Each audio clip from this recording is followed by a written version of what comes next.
Pistol साथ तोहर निज रहेला। अरे काहे हो सोना जरूरी है का बुझली न जाने कौन काम में बिजी रहेला। पिस्टल साथ तोहर निज रहेला। लागत काम तोहर गंदा चलेला। लागत काम तोहर गंदा चलेला। पिस्टल खुशी सब बंदा चलेला। अच्छा। प्रयागराज में कट्टा के धंधा चलेला। बात बात में यही जाता पंगा चलेला। प्रयागराज में कट्टा के धंधा चलेला। ऐसन बात बा धंधा चलेला।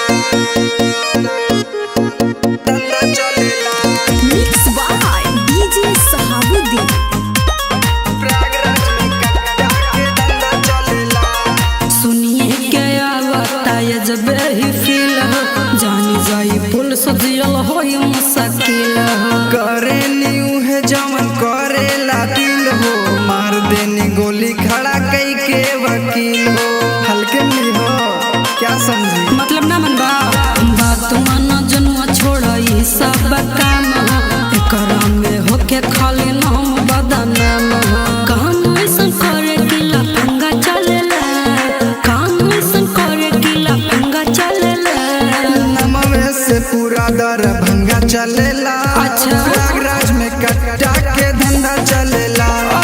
एक फोन पे हमरा तो पंगा चलेला। हर मान जा। प्रयागराज में कट्टा के धंधा चलेला। ऐसन बात बा धंधा चलेला। धंधा चलेला।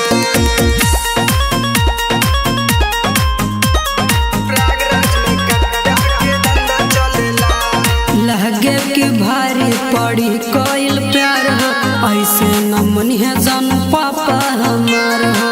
बीच बाजार में रानी हो छेक ले। मना जदी करी तोरा बापो के देख ले। बहुत मारे हैं। अच्छा न जानू ऐसा न करी न हो। पापा के हमारे पुछड़ी न हो। पापा के पर ये कंगा चलेला। पापा के पर ये कंगा चलेला। जितेंद्र के यार सब संगा चलेला। प्रयागराज में कट्टा के धंधा चलेला। अरे ढेर मत बोला। अरविंद से पूरा पर खंडा चलेला।